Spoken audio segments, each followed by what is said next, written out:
Well, Okay, what? I was going to start. No, go ahead. Okay, I was going to roll. I was going to nail it. Oh. This is the Bald Noggins Show. The Bald Noggins Show. And we got the expat thing going today. And we brought in, once again, when we go expat, and we bring in our special guest, Expat Steve. The real expat. Yeah, fresh from Italy. Just got back from Italy over the summer. There you go. Mike is no slouch himself. He actually was in the process of buying a home in Italy. Well, actually, that makes me a slouch. I didn't go through with it, but but we made a fair attempt anyway. You did. Noble.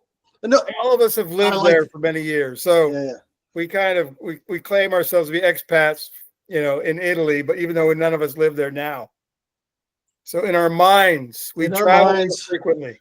In our minds, we are many things. Yes, and this week we are actually, we're kind of diving back into the Italian government paying people to live there if you fall under a certain they're following in the U.S. footsteps. Yeah.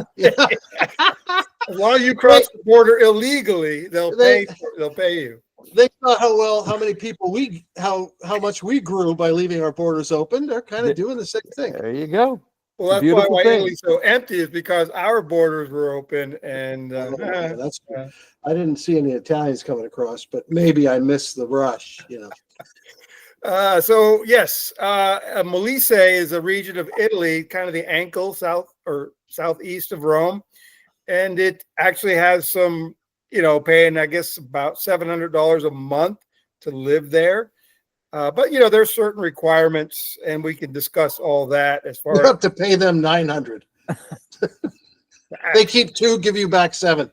No, I'm just kidding. That's not the way it goes. And Steve was actually there just recently on a beach town in that region. Is that correct, Steve? That is absolutely correct, Chris.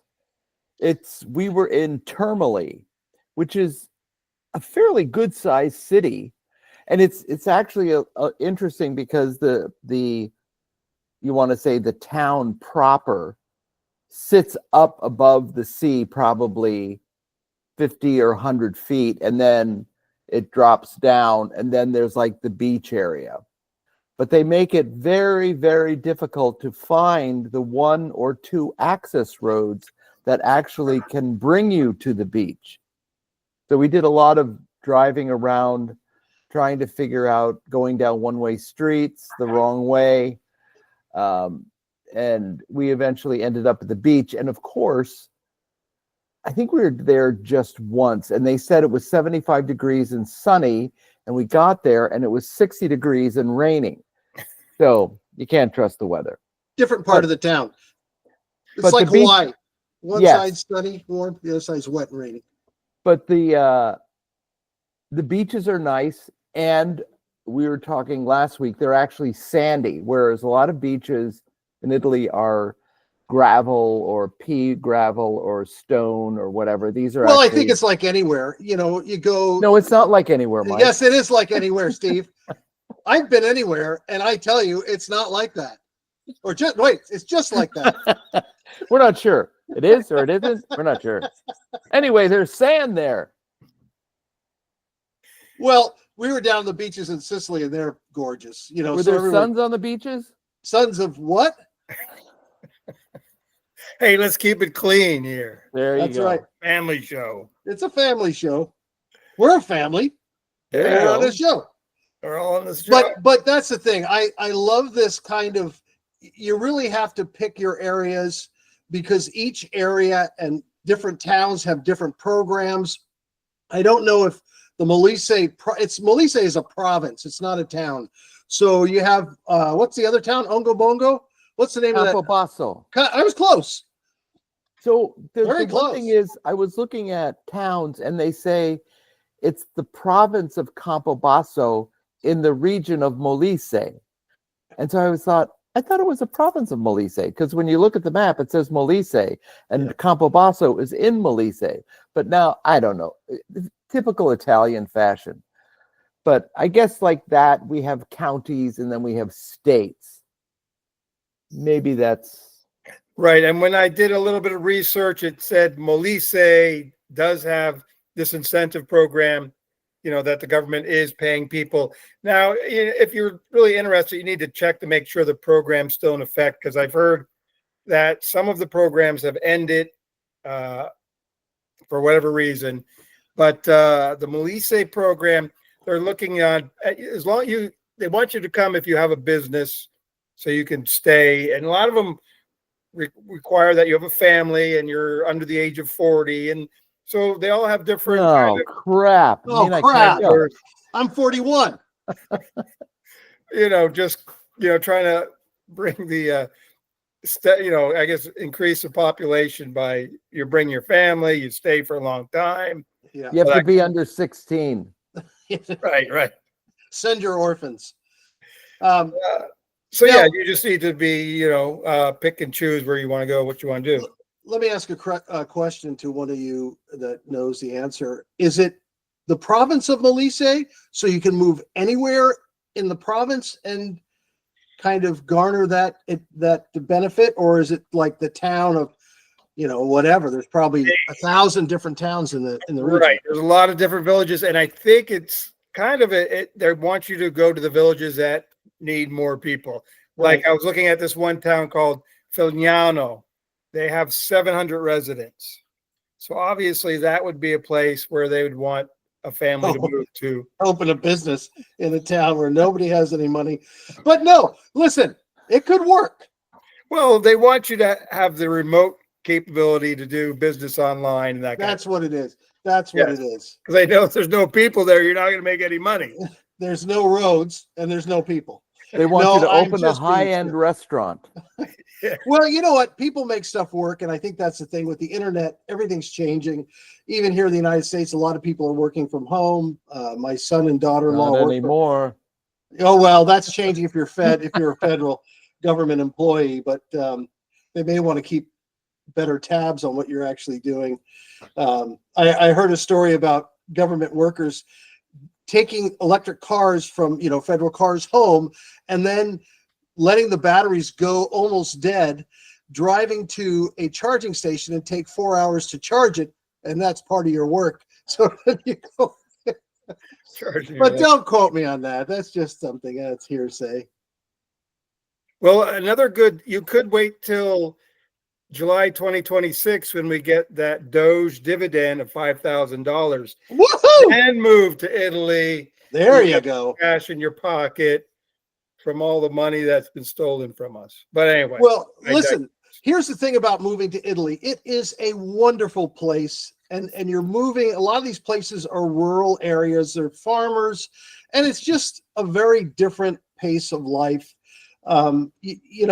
Obviously, if you're ever thinking of moving anywhere, there's a lot of things to take into consideration, language and all that, the cultural shock and all that kind of thing. But Italy is really a warm place. The people are friendly, unless you're from Naples, then they hate your guts. But other than that, if you're from the States, Well, they don't hate you. They just want your money, whether you want to give it to them or not. They're going to get it one way or the other. That's right. And even in Italy, and I, not to ever discourage anybody, but Steve, you said it, it's kind of a police state. It isn't kind of a police state. It is. It is a police state. And it's the bureaucracy is so immense and ponderous that you really have to kind of just go in every situation. You may have things go fast, but for the most part, it's not going to go fast. It's going to take time. And yeah, it's kind of a, and you got to remember the draw to Italy is the slow pace of life, all It's the beautiful. historical artifacts and just the history that's packed into this small nation is pretty amazing and overwhelming. yeah, it's amazing. You have to look at the And living, I moved there for. Well, living like along the coast, either coast, east or west, they're gorgeous. You're on the Mediterranean.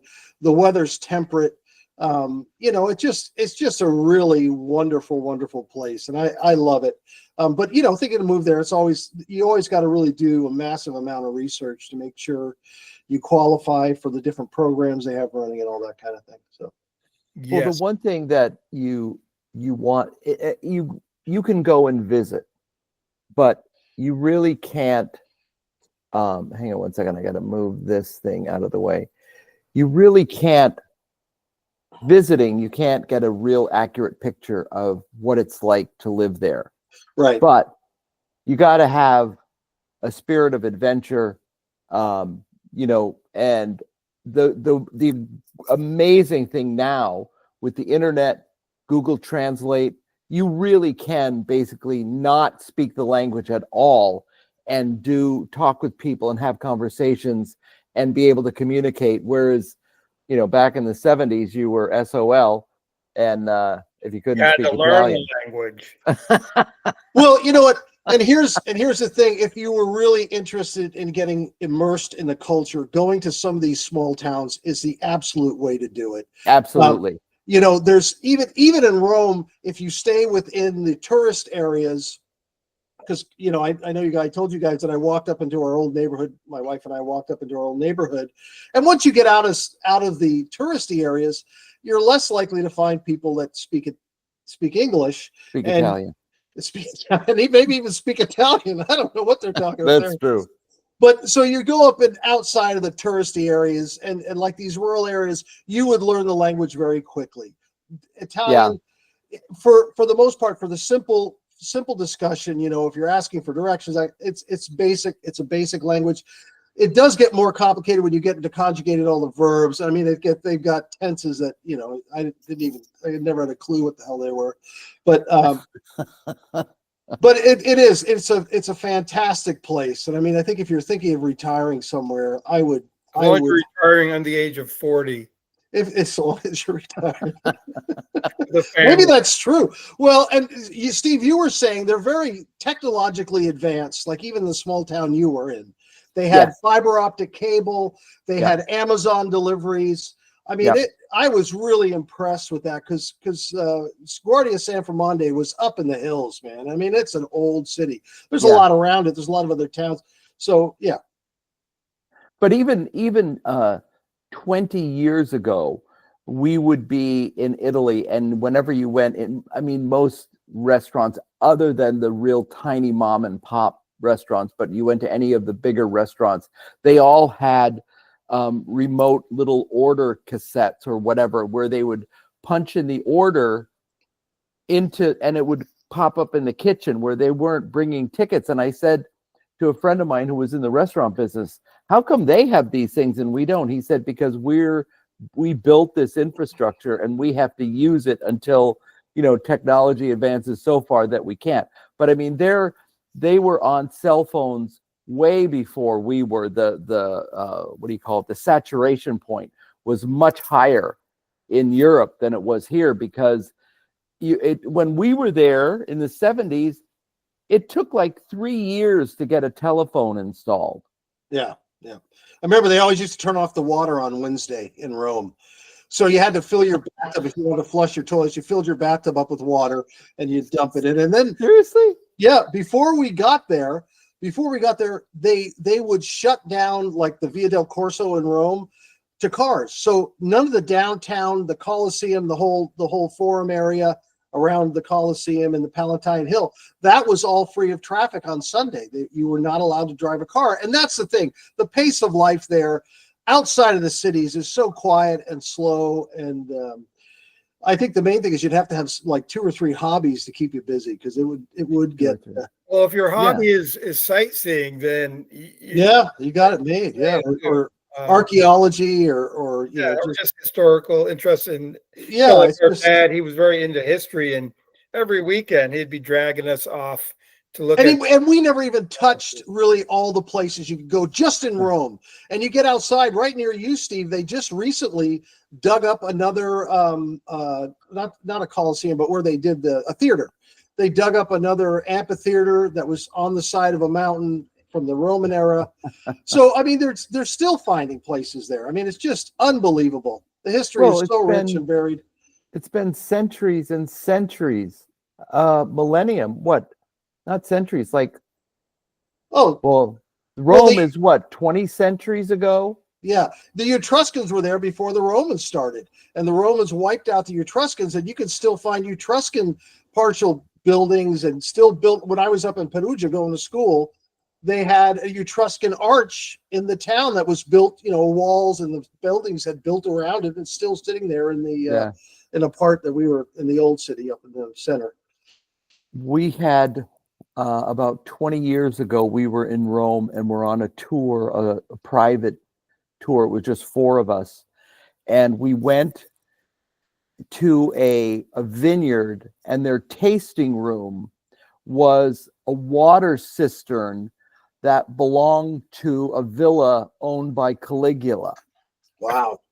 Yeah, that's and crazy. So we're underground, and all along one of the shelves that they had up, every year when they would till the vineyards, they would get amphora and bottles and shards of jewelry and coins and all kinds of stuff that would just kind of work their way up through the soil, and they'd just collect them. And yeah, it's amazing. What an amazing place. Yeah, so Molise is kind of in the middle on the east side, but in the middle or close to the middle of if you went northeast from Naples and southeast from Rome, you'd hit the Molise province. It's right there. Is it the Adriatic? I think that's the Adriatic between Slovenia and I think I'm going to pull it up right now as we speak.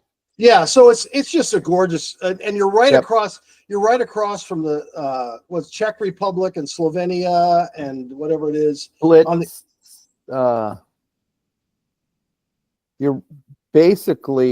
You're right across, almost right across from Split. Right. Slovenia. Isn't that where they did the? That's where they did the Game of Thrones. They did a lot of filming in the Game of Thrones in those towns somewhere along those ancient. They have some amazingly well preserved stuff, but we're not talking about that. We're talking about Molise, which is where all our people that listen to this video are going.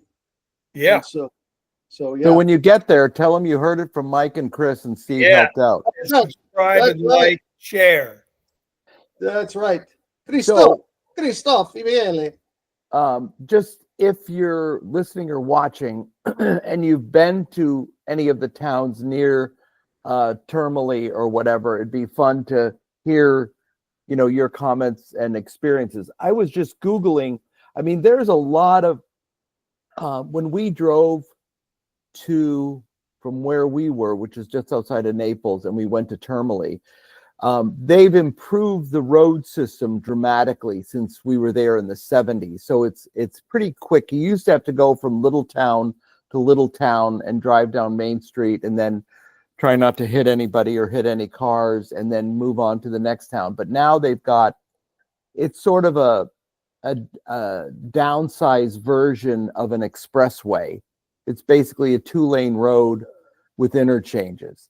But it makes travel so much easier. So we would drive from where the big town near us was Benevento, then we get to Campobass, and then we would go on to Termoli. But literally every 5 or 10 minutes, you'd be driving by a hill with a town plopped right at the very top of the hill.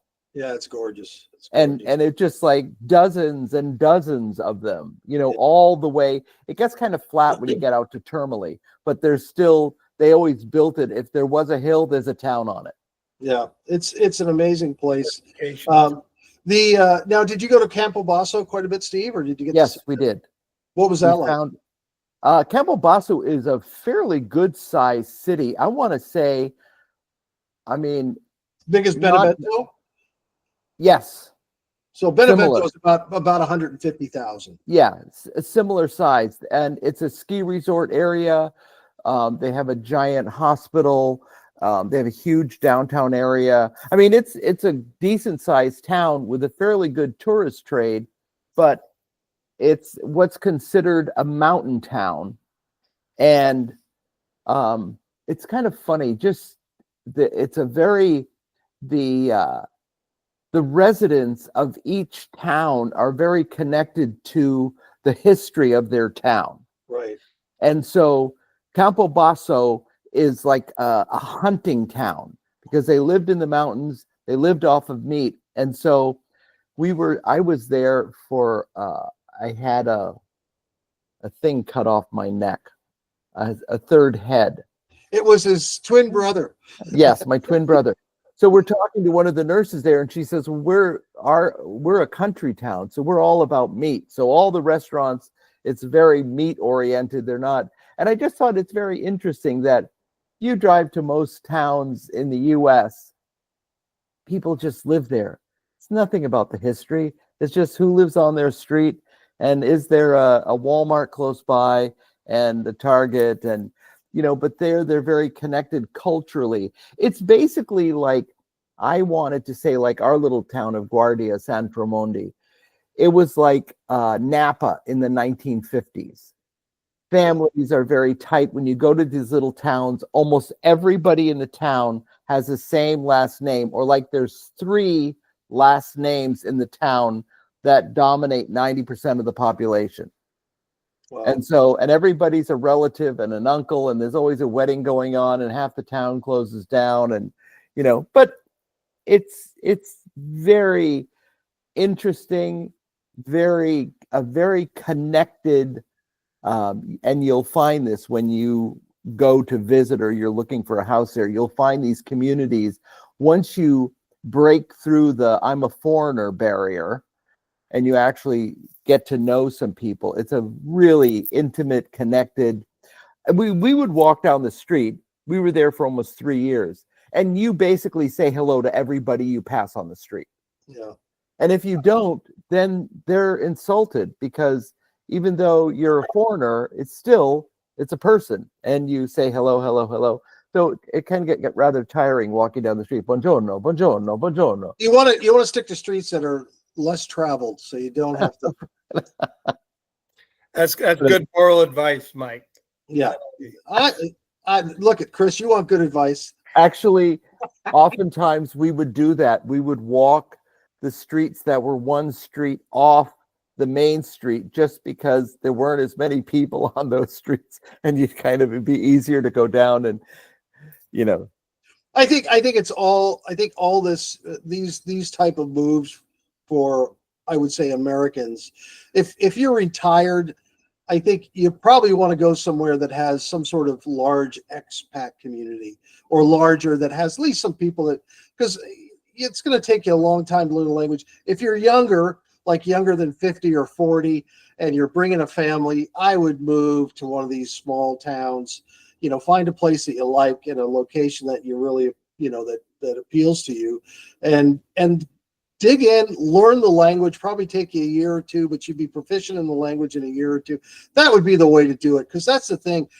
If you don't speak the language, and I know that there's technology now to kind of cross that bridge somewhat, but you're not going to get really connected unless you're like apart and can communicate. Steve, tell them about that the English Italian class you went to towards the end of your stay there. Oh, that yeah. was a great story. Which is so fun. So one of an American woman who actually, she had been in Guardia for, I think, 5 or 6 years, and really studied Italian. She applied herself, and she was actually teaching English at the elementary school to the Italian children. So she was very immersed in it. So she started a language club at one of the local cafes, and had Italians that wanted to learn English, and then the English speakers that wanted to learn Italian, and we're all sitting at the same table. Oh, fun. And it was absolutely marvelous, because they tell their stories in Italian, and then they translate, and then we would tell our stories in English, and then we would practice our Italian, and they would practice their English. And it was really an amazing idea, Yeah. rather than just have all these people that wanted to learn a new language. You had both sides in the same venue. And then it was kind of interesting, because I realized how dumb I sounded, because these Italians were trying to speak English, and of course doing it very poorly. And I realized how poorly my Italian sounded to their. Yeah. Well, Yeah. I loved so I'm visiting Steve and his wife. My wife and I were there. We're visiting them in Guardia San Tremondi, where Steve and I I think Ann and Kathy had gone ahead, and Steve and I are walking down, and this guy pops out of this door, and I told this story, but it's a great story. This guy pops out, and this guy goes, "Hey, Steve," and it's this guy, Max, and he invites us in. He's got this beautiful palatial home overlooking the valley, and it was just amazing, and just how friendly people are, and I think, as an American, most people are least inclined to be friendly towards you or polite because, you're buying things and that kind of thing. And so I think you're for the most part well received. Yeah. As Generally, I would say yes, you are. As a foreigner. I'm sure there's incidents where people are offended, but for the most part, I think it really is a rich and warm culture. And of course, the Italians feel very connected to the United States because everybody has a relative that either tried or is out in the United States somewhere traveling. So and everyone wants to move to the United States. I mean, it is like it's like everyone's dream. Yeah, it's Mecca. And the one of the interesting things, and I think there is no substitute for traveling and experiencing another culture, another country, where people have different ideas and express themselves differently, et cetera, et cetera. But after 3 years, our country runs probably a little bit less efficient than Germany, I want to say, maybe. But being in Italy, there are years, decades, as far as efficiency and just their work ethic is completely different. Every day in our town in Guardia, in Italy, all of the stores close at 1 o'clock, and they don't open until 4:30 or 5 o'clock. So between 1 o'clock and 4:30, there's maybe 1 or 2 restaurants open, and maybe a coffee bar or 2. There's like 12 or 15 coffee bars, but literally the town shuts down every day at 1 o'clock till 4:30 or 5. Now, on a major holiday, I think there's one in September where they celebrate the harvest, where everything stays open all day. But other than that, if you've got something to do between 1 and 4, you may as well forget it because nothing's open. Yeah, it's a whole different world. And it's you won't find that in Rome, although they used to do it, but not anymore in the historic center, the tourist areas. Well, they still shut down during Ferragosto in August, though, right? They still, was that like for 2 weeks? Well, in Rome, not so much. But okay, interesting. That's becoming less and less prevalent in the tourist centers like Venice and Florence. And I would imagine, Rome would be, because it was, well, the first time we went there a few years ago, it was the first time I'd been since I was younger. And it was like, because COVID was they were just opening up the COVID thing. It was sparsely populated with tourists. The second time we went, it was insane. The Trevi Fountain, you could barely get through, the piazza there in front of the Trevi Fountain because it was so packed. And it always is. It doesn't matter day and night. These centers, different parts of Rome. I mean, I would recommend definitely, if you've never been, go to Rome. It's absolutely fantastic, but it is very crowded. These smaller towns, if you can get out to them, are fantastic. And they're looking for tourists and tourism to come to their area. They're very welcoming. We went up to that town outside of Rome. Can't even remember the name now. Just about 10 minutes. You just take a train outside of Rome up to the hills. And we used to be able to look at it from our balcony. Frascati.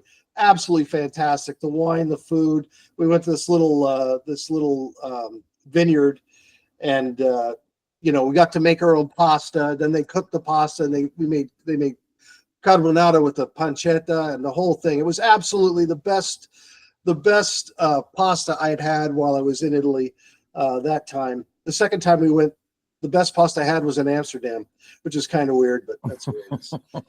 But but it's, don't tell anyone that. Yeah, we're talking about Italy. Well, I'm just saying, you want a good plate pasta. I think great job, everyone. I don't want to keep you guys too long. I myself am thinking of moving to Molise. Molise! Yeah. Mollusca contagiosa. All right. Remember to subscribe, like, and share. CCC. That's right. Sempre. Ciao. Ci vediamo. See you later. Very